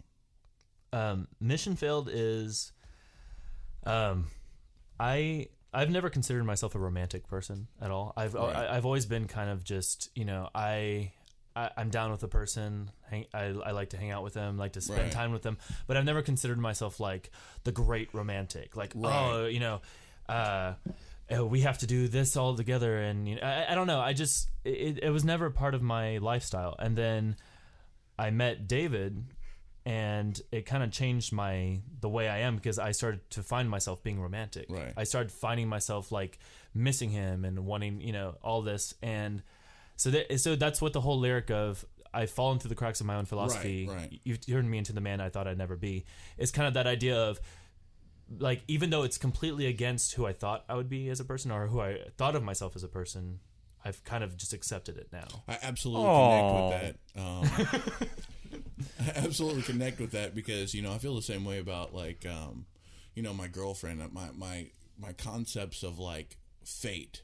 But now I feel like I'm exactly where I am supposed to be. So it's like I am falling through the cracks of my own philosophy. I also like how you sing that part though, man. Oh, thank you. Because I think the way that it feels just kind of reminds me of something I'd probably write, and that kind of stuff is what I dig. And it was a really hard song for me to kind of get used to at first, because like I hate writing love songs. Like if I sit down and try to write a love song, I just immediately crumple it up and throw it away, because I'm just like, this is too sentimental. Right. Because that's just kind of the I'm not person a I junkie. am. That's too much feelings. And Gross. but for whatever reason, that song just kind Emotions. of grew on me, and other people said they liked it, and so it just kind of. I just kind of accepted it now. It's kind of like one of those siblings that you just kind of accepted. I don't know how else to put it. Like, Connor, do you have? As opposed to the siblings, you're just like, nah, I can't stand your bitches. Because sometimes songs are like that. Like, you write a song that sounds really poppy to you, or that sounds really like overly, not produced, but just it. Like you were telling me the other day, like Saying Anything, like how he feels about Oh, that right. album. It's kind of like that. Like I wrote a song, and to me it sounds really poppy, but I've kind of accepted it. Like, I just let it slide for once. Just it's all right. It's all right to indulge a little bit. Yeah. I know that's. Yeah. I'm really overcritical. I'm sorry. Well, that I grew up as one of those kids. Like as a teenager, I was one of those very much anti-pop people. Like that's who I was. Not that anymore. I have found the hidden gems in pop. I've kind of given it. But when I was a kid, I was like, no, I am only listening to the Cramps and like, I don't think I know anybody. The Cramps. That's all I listen to. See, I don't think I know anybody who loves Lorde more than you do. Yeah, I really do. I love Lorde. I think she's great. There's a person in here that loves Lorde and the Cramps. Yeah, and she was wearing a Cramp shirt on Rolling Stones magazine. Did you see serious? that? Yeah, because awesome. they took a pic. They were doing a photo shoot for Rolling Stones magazine. Illuminati. She wore "Bad Music for Bad People." The Cramps remind me of like what the Hammer Party's doing. You know what I mean? Kind of like that surfer rock feel to it. You know what I mean? Yeah, I think Hammer Party takes it a little bit more into like the. Like a little bit harder than the Cramps, because the Cramps were still a little bit. I definitely agree with like kind of that rockabilly, psychobilly feel. Yeah. But I think they go a little bit more into like the Butthole Surfers realm. Yeah. With it. Tangential topic. Do we know when the next Hammer Party show is? You know what? I think it's this weekend. Yeah, actually, I think at 12th Street Bar. This weekend. Today is like Sunday. So like, was it yesterday? Yeah, Did we miss it? No, 7 days. Oh, okay. Okay. So next probably weekend. less. Actually, I think it's a Friday. Awesome. I'm gonna look it up. Cool. No, yeah, you're right. It is next Friday. Yeah. Because I was thinking about our Christmas party, and I was thinking, oh crap, the Hammer Party gonna play, so we might want to think about that anyway. Because I want to go see them before we go. Yeah, me too. Yeah, that's cool. We think you guys are cool. Hammer Party's the shit, man. I like them a lot. Yeah. As far as local band, like Huntsville has a lot of really cool local bands that they've been so hidden for so long. So many local bands. It's one of those things that like every 10 years there's a scene in Huntsville. And for a lot of the times, they're like I was on the wave beforehand. I was playing shows, and then there was just a lot of quiet, nothing going on, and then you've later got some bands like Elixir Kid and Sterling Moniker and you know. Elixir Kid. How do I know that name? Elixir Kid was a band that the Hammer Party is now. That was like two of the guys from Hammer Party, and then my sister Miranda sang for him. She was in Elixir Kid? She was in Elixir Kid, yeah. Okay, maybe that's how I know that name. I have Sterling Moniker's CD in my car. Actually, I've been listening. Actually, I've got it now. I've been borrowing it. I've got a Stand for the Fall album. I don't know if you know who that was, but that was Charlie's other band. Yes, the metal band. Yeah. I think it might have just been him and a drummer singing and and a drummer. Yeah. They did he told me this story about how he did this metal cover of Bad Romance by Lady Gaga, and he did it just for the hate mail he got. Apparently, like he would do it just because people would send him hate mail, like death threats, and he was like, "Okay, I'll keep doing it." That's awesome. When I first moved here, I've moved here 5 years ago, I think, and I remember being surprised that this town has a big university like Sam, with a pretty great music program, and there's just not a whole lot going on. I'd heard of like some big ones that like even like non-musicians in town knew of, like the Gypsy Davies. I couldn't get away from like seeing their stickers everywhere, and I met Shane, of course. Yeah, and then the Pickets, and they've been doing it for a while. Yeah, and then the Pickets too. I'd heard of them. I'd seen them around, but besides that, it's like nothing was going on. And then slowly, I've met people here in town. It's like, oh, you guys that's cool, And, and all the bands here are so different. Like none of them sound similar. Like the Gypsy Davies to us, to Hammer Party, to the Pickets, John Toland Trio. Oh man. Like they all sound so different. Like none of them sound the same. Even Forager, like they're not really. Which just shows that nobody's really ripping anybody off, and at the same time, all coming up with their own sound genuinely. Yeah, you know what I mean. And yet, it's also different and weird. Right. But people are super willing to collaborate and play shows. Right. Like a couple months ago, the Punk and Funk over at Greg's. Right. John Toland and Hammer Party. That was awesome. That was one of the best house concerts I've ever seen. And then you got Josh Jackson doing what is his project called? What is Josh Jackson doing? I didn't know what he was doing. Yeah, he's releasing an album. He's doing a thing. It's kind of like it's electronica, I believe. I'm not sure how he defines his music, but it's I've been listening to like some of the songs, and it's like. Yeah, it's like solo project electronica trip hoppy kind of thing. I am excited to hear this. Yeah, it's really cool. But I forgot the name he goes by. Is it Joshio or something like that? Something like that. Like it's like really psychedelic looking. Like his artwork is like him with a bunch of like psychedelic Right. I may have colors. seen It's that. really I don't cool. know. Yeah, no, it's really cool. And I know that he's planning on performing with like a launch pad. So I talked to him. Cool. Every Yeah. when I see him at 12th Street, I always ask him like, when are you gonna perform? I want to see it. I'm So- totally getting one of those, by the way. So going back to what we're gonna air quotes call the previous scene of Huntsville. When I first moved here, another name that had jumped up a few times was the Anthemeers. Right. But by the time I got here, it was effectively just not a thing anymore. Right. Right. And I have independently met all those dudes, Right. which is kind of weird. I think But Josh Jackson is one of those. right, and there's a video on YouTube somewhere from pre-2010. I don't remember the exact year, but they're playing over on the square. And if you go back and watch this video, there's a bunch of people that now I know. Right. I was like, oh, I know that guy. Oh, I know that guy. Oh, they look different. And I think you're even in the background somewhere. I don't think I've ever seen the Anthemeers. I've been to the square to catch both Elixir Kid and Sterling Moniker. Maybe it I was somebody may else. have. I may have. I don't know. I'll have to find it because it's so weird. Like PJ. Yeah. I don't remember his last name. Yeah. He's another local guy who likes to play guitar and sing. And he's in the background of the video. I'm like, oh, I know that guy now. Oh, yeah. I didn't John even Ryan's mention, in the background. It's hilarious. I didn't even mention the singer-songwriters of, like Mary Brett and Logan. Billy the Kid, Logan McCune. Logan McCune, yeah. Yeah, like there's a whole layer of like you got the bands and then you got the actual singer-songwriters out there doing their stuff. It's really cool. Yeah. Yeah, and then Brittany too. Yeah. Brittany Weber. Yeah. That was Belladonna. I She goes by Belladonna. played a show here at 12th Street on my own, and I'm pretty sure that I failed. Did you do the Elmo song? I didn't know this was before the Elmo song. Because that's. I mean, I know you Have do. you guys all heard the Elmo song? I have. Yeah. I haven't. Bradley, Oh, this man. is it's very psycho stick. It would be really cool to do a mix CD of Huntsville's music. Like if everybody who's in a band right now recorded something just to put it together. I'd That'd be really cool. I'd like to cover all the bands. And have one album of me covering like all y'all's bands and stuff. Or else Call it Huntsville is Hot Tonight. Or- Based or- on Iggy Pop song. we get even goofier and have like people do other people's music. Yeah. Oh, that would be really cool. That would be great. Can you imagine us doing a Pickett song? Let's do it. I'm going Yeah. for that Toland Trio. I call I dibs. give you dibs on the Toland. Or I'm trying to think of something else. Or hear Logan do a Hammer Party song. I'd I'd buy the shit out of that album. I would buy the shit out of that. I'm gonna if I did a Hammer Party song, I'd have to for them to like sit down and break it down with me for a second. Just like, so what are you saying during this? I can't scream it like you can, so just break it down for me right now.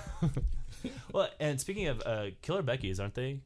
Yeah. Is any of them from Huntsville? Or because Yeah. they come to Huntsville a lot. I know. They do. They went to Sam. That's where they got together. Oh, They met okay. at Sam, and I think they play or live in Conroe and Huntsville, or I'm not 100% sure. Because I've Those played with dudes are them. cool as shit, man.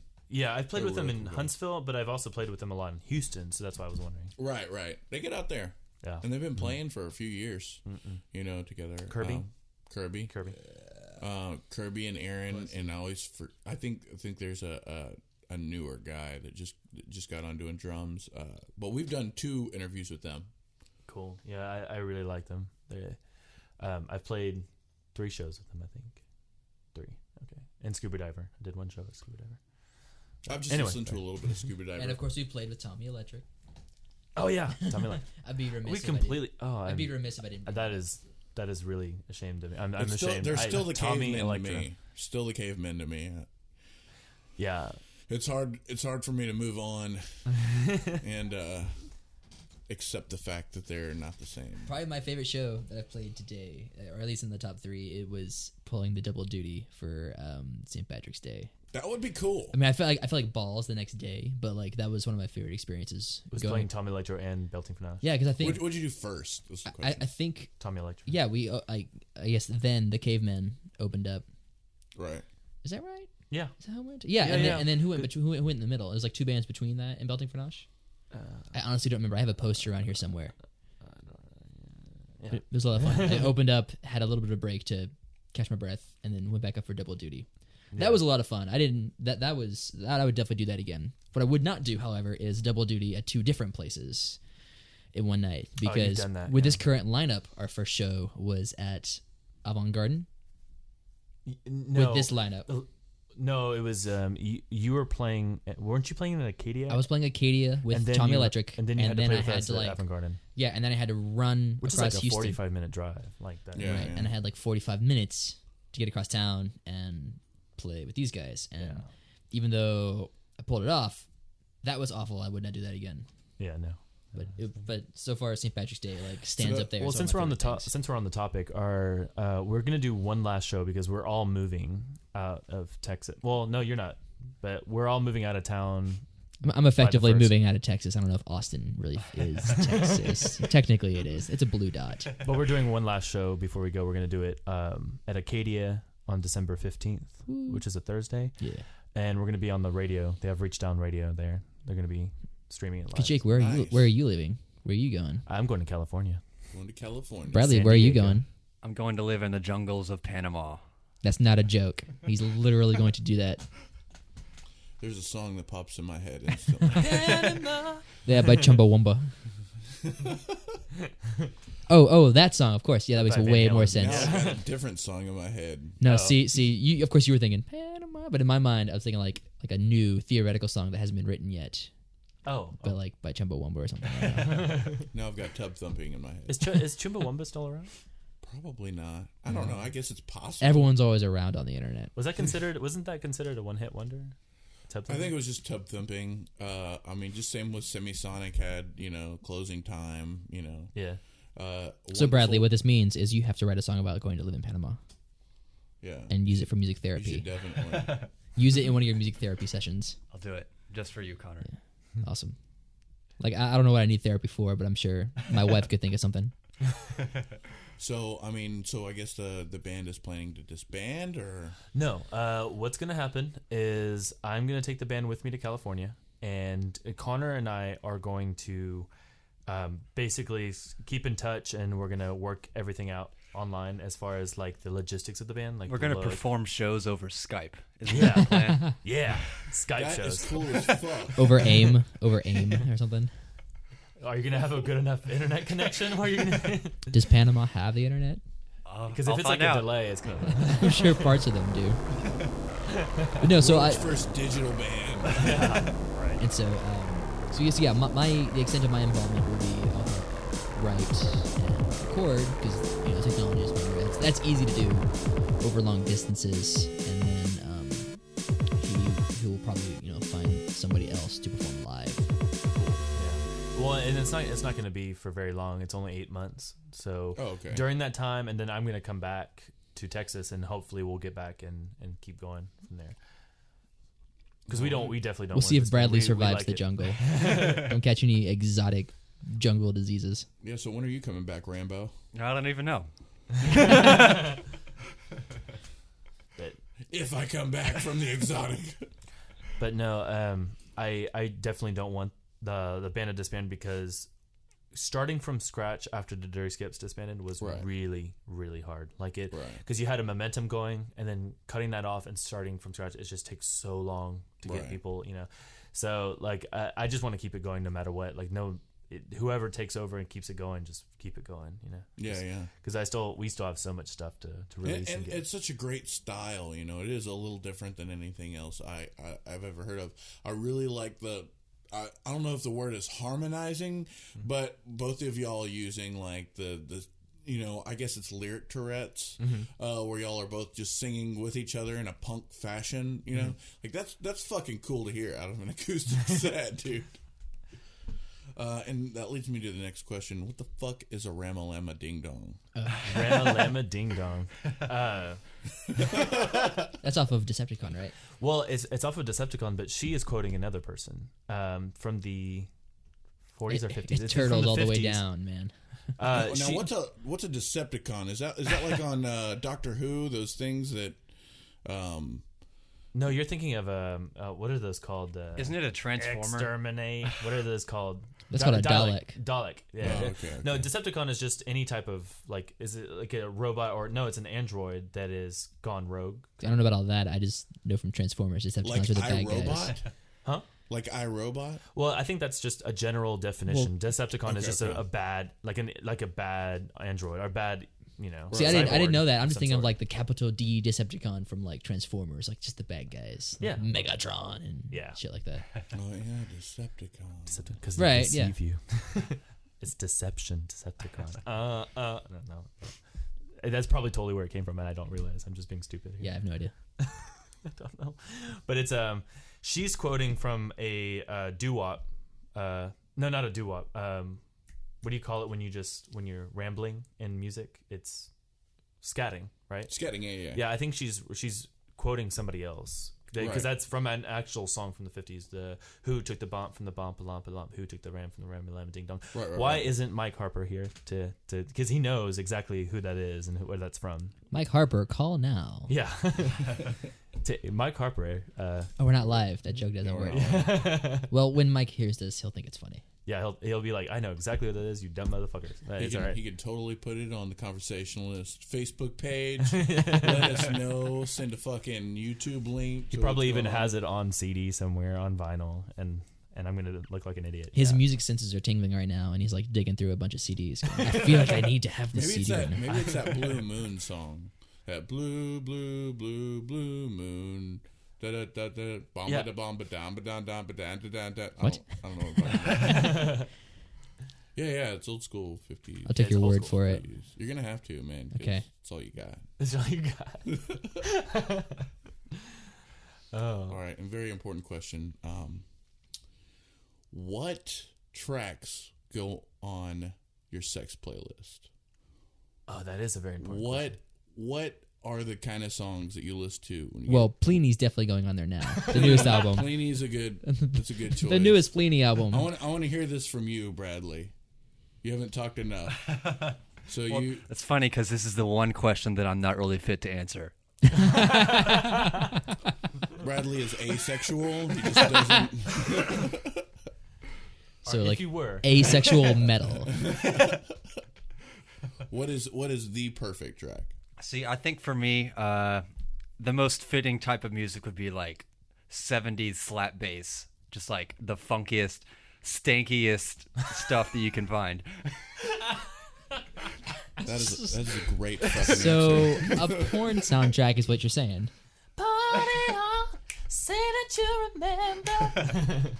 More stanky than More that. stinking than okay. So Brothers little bit of Johnson, funk. like Brothers Yeah, Johnson yeah. kind of thing. Okay. like Toland Trio. You get down to some Toland Trio. You sexy motherfucker. For me, it's pretty much just anything loud. Anything loud? Anything to go over you? Is that right? That's right. Yeah. Well, there's six I people know. in the house, Yeah, dude. It's gotta be I know. loud. I know. His sex playlist is just a bunch of people. I like to harmonize. Oh.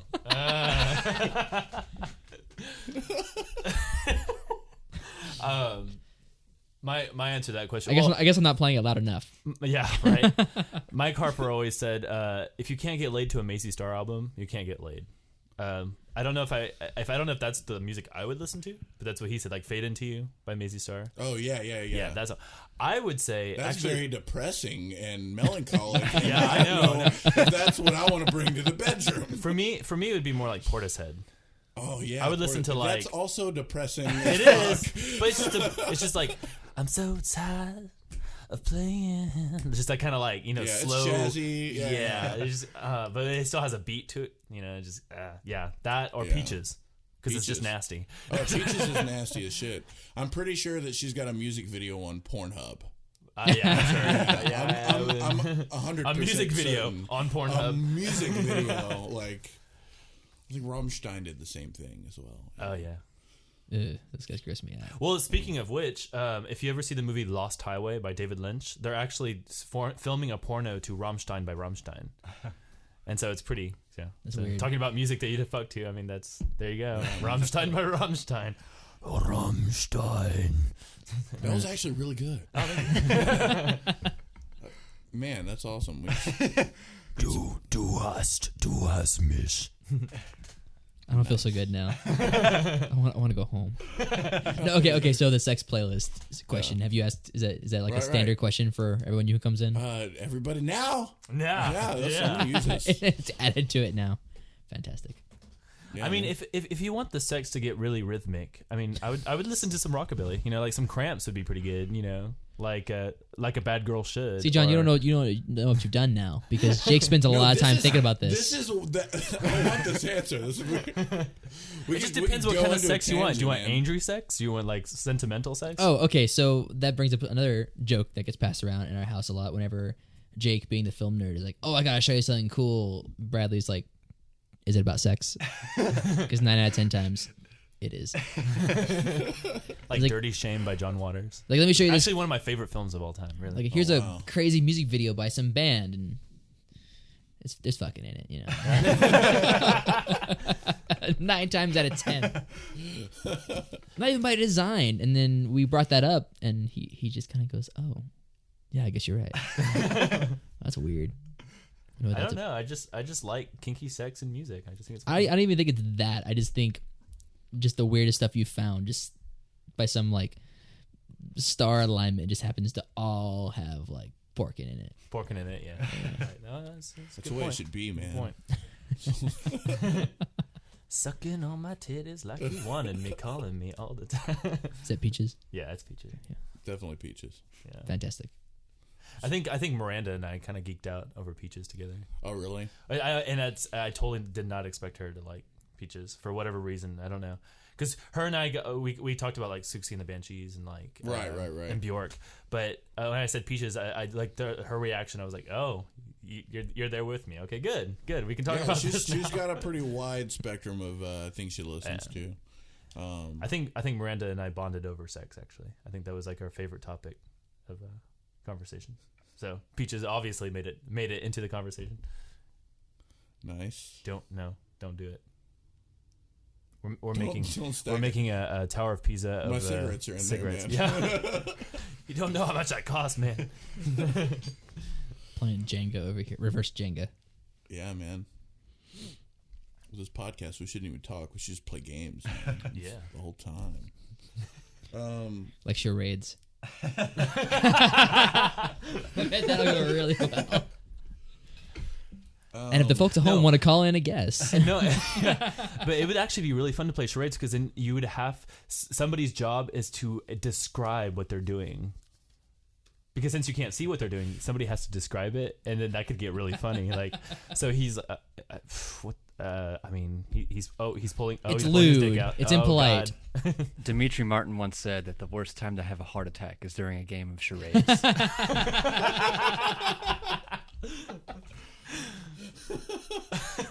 Yeah, no, that's pretty awful. It's a jackal. It's a jackal. It's a jackal. I mean, he is flailing a lot. I don't know. Woo, dark humor. Let's do it. I am down. Yeah, man. Oh, he's foaming at the mouth. Oh man, he's doing good. This is Show off. show off. I bet you feel bad after that.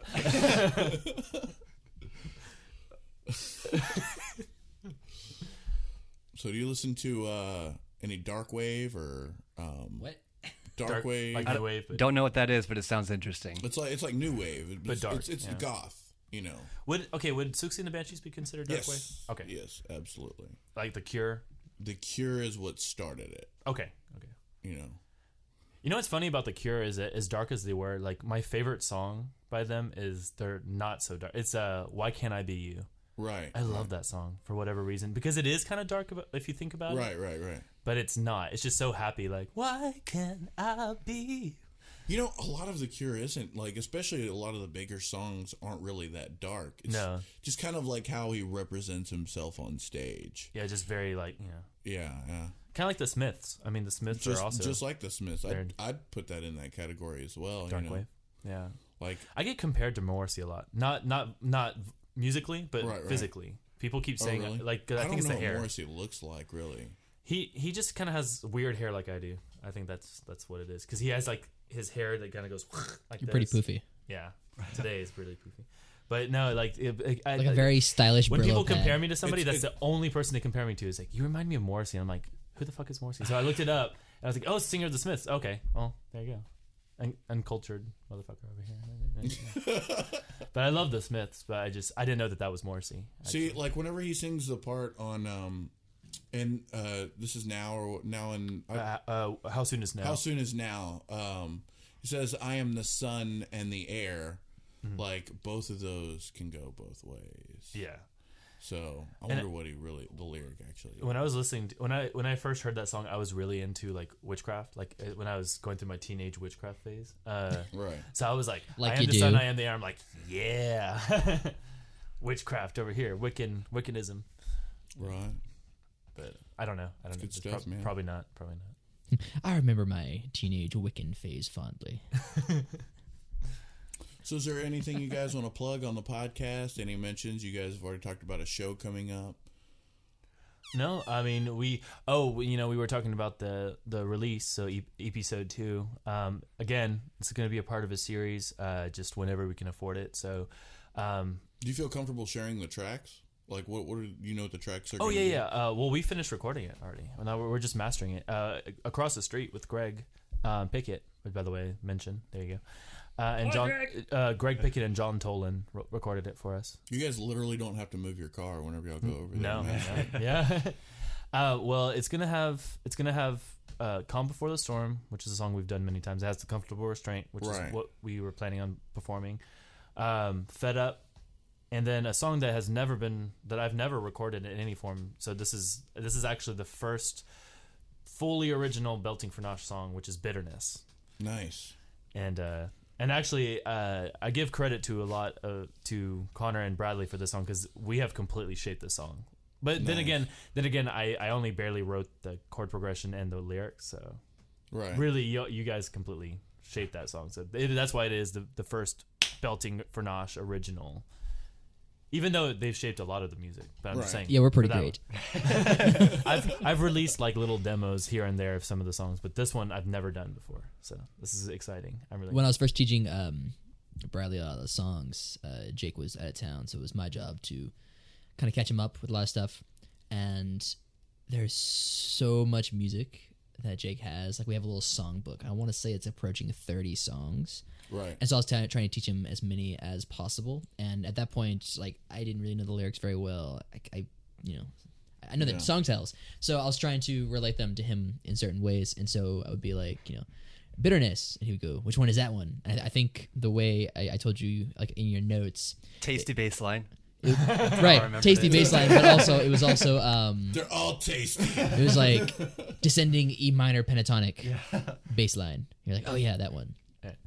Some really nerdy musicology stuff like that. Actually, like just recently, you finally like grasped the song titles. But before that, I was like, "What was the song again?" It's like the 3/4 Western sounding song. Oh yeah, oh Man with a Name. Okay, yeah, which is actually Charles one of Charles's song. But he liked it so much that we just kept playing it because he loved it so much, and it was also kind of our tribute to Charles. Just kind of sometimes I'll sing a riff to remind him what song it is. Yep. Yeah, I recognize him by the guitars.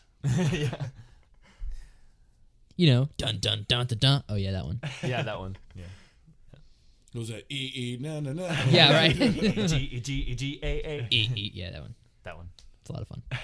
That's awesome, man. I want to beatbox like that, bro.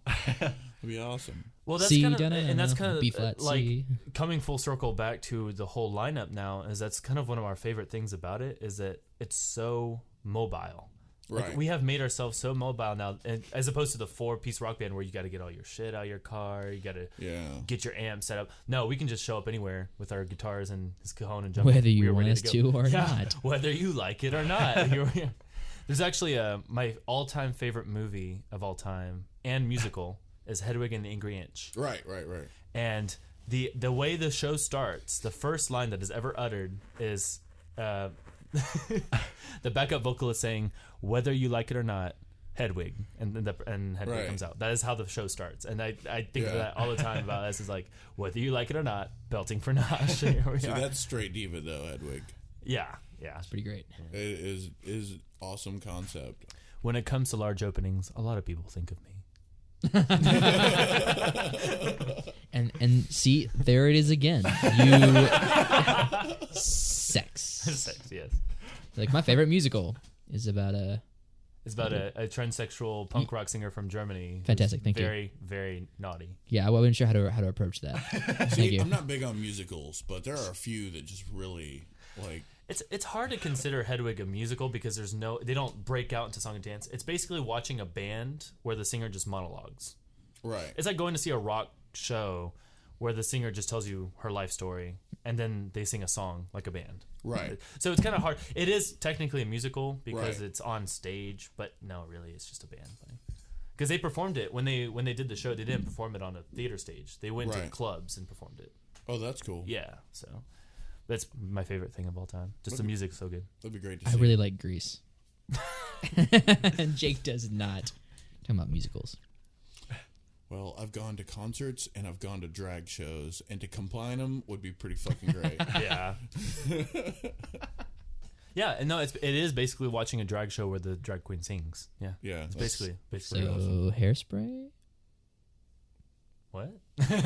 Well, okay, yeah. Okay. That was a failed transvestite joke. I mean musicals Oh, okay. because John Travolta. You know, Yeah, yeah. I tried. I haven't seen Hairspray. I don't know. You can fix that in post.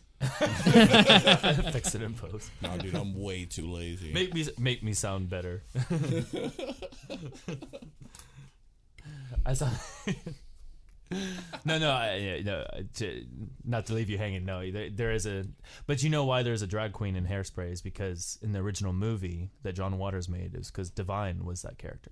Divine played the mother, and so they just kept the tradition by every time they do the play, they have a woman play. I mean, a guy play the mother. It makes it twice as funny now. Yeah, I get it. Divine has a lot of influence on us without whether we like it or not. I mean, she is Ursula. Oh yeah. Yeah. I forgot about that. Ursula was a drag queen. That's weird. Yeah. They even made her sound like it. Like if you ever listen to Divine sing, yeah, it sounds exactly like Ursula. From The Little Mermaid. Yeah. Okay, cool. Yeah, just Nice. make sure we're on the same page. Bradley's over here. I'm so beautiful. I guess we're gonna wrap it up. If there's anything else you guys can think of, our listeners can find you. Facebook, Twitter, Instagram, Budweiser House. Budweiser House, which is where we live. SoundCloud, iTunes, Rhapsody, everything. Spotify. Amazon, yeah, everywhere. Yeah. Yeah, you can Look find at us. Spotify. Spotify's so easy. Yeah, Spotify is cool. And just come harass us if you want a physical copy. Yeah. You can. I mean, we're not hard to miss. I mean, green hair Connor. With my loud bell-bottom pants. Very rainbow. You can't Thank you. you can't miss us. So just find us, harass us. Be our friends. But yeah, and we are we couldn't. Sad poor artist. We couldn't afford to print the next album, so it is going to be an online release. So if you want to hear or buy the next album, please do. It's going to be online. This is going to be on Spotify as well? Yes, it will be on Spotify. We'll have it on iTunes. Same deal. Yeah. All right. So I guess we're going to do 2 songs from you guys. Yeah. You want to play 2 songs acoustically after we end this? Yeah. It's Belting for Nosh, the Jack Black style folk rainbow punk band. Yes. And what songs are y'all gonna do? We're gonna do Comfortable Restraint. And do we want to do? What do y'all want to do? Do you want to do Mission Failed, or do you want to do the cover, Decepticon? Decepticon. You want to do Decepticon? Keep Yeah. it fun. Keep it yeah. Give it kind of a contrast. Sure. Okay, let's do it. All right, so we're gonna play those 2 songs. Bradley is ever ambivalent. We're gonna play those 2 songs, and that'll be the end of the podcast. So I'll go ahead and say goodbye, good night, and good luck. Deuces. Deuces. Later, Dildos.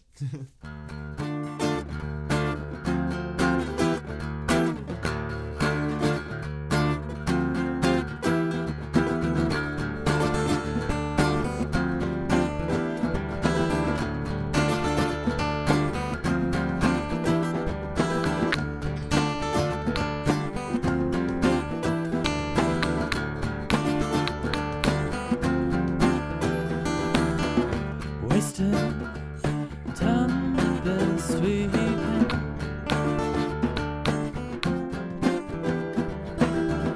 Waiting for something to come our way.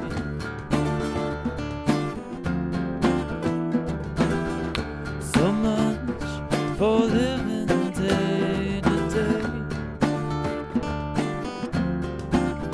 Ooh, so much for having a better plan.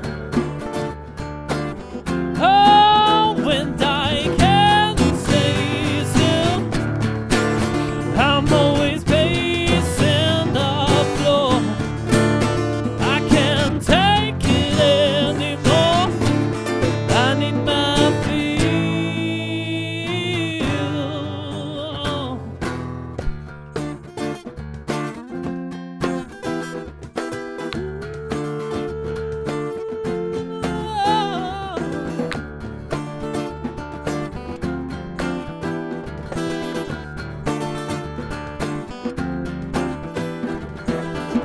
Four white walls and smell of paint.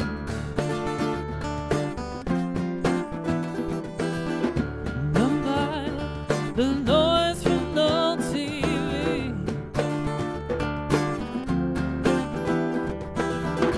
It's all too familiar to me. Ooh, it's all a comfortable restraint. Oh, and I can't stay still. I'm always pacing the floor. I can't take it anymore. I need my feel. Yeah.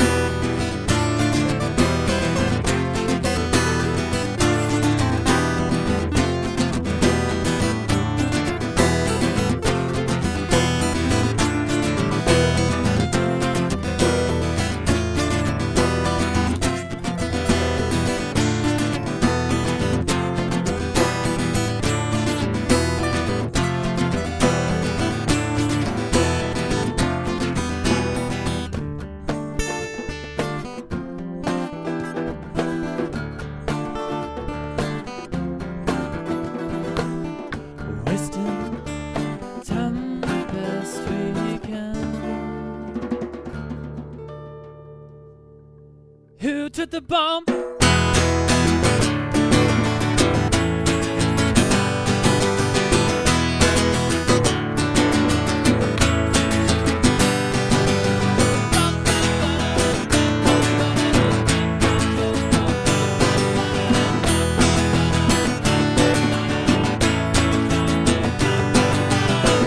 Every day and night, every day and night, I can see your disco, take a sucking my heart out of my mind.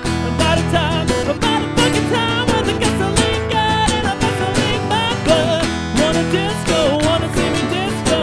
Let me hear you deep all inside my mind.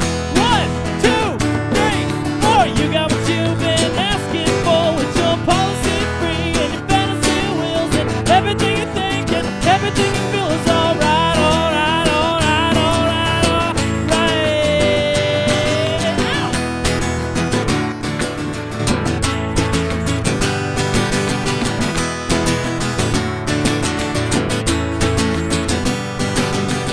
I take you home and I watch me getting you high. You disappear when you're screaming and you're shouting more crackers, please, more crackers, please. You want what you want, but you don't wanna be on your knees. Who does your hair?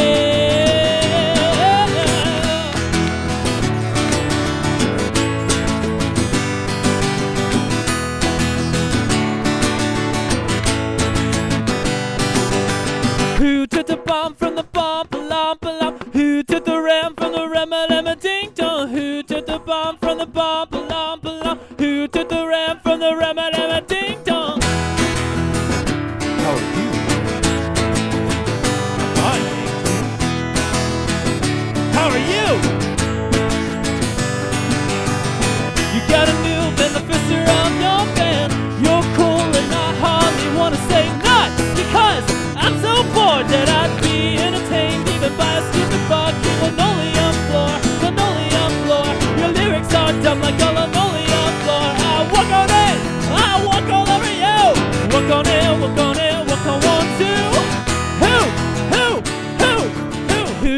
bomb from the bomb, ba-lom, ba-lom? Who took the ram from the ram-a-lam-a ding-dong? Who took the bomb from the bomb, ba-lom, ba-lom? Who took the ram from the ram-a-lam-a ding-dong? See you later. I'll see you later. I'll see you later.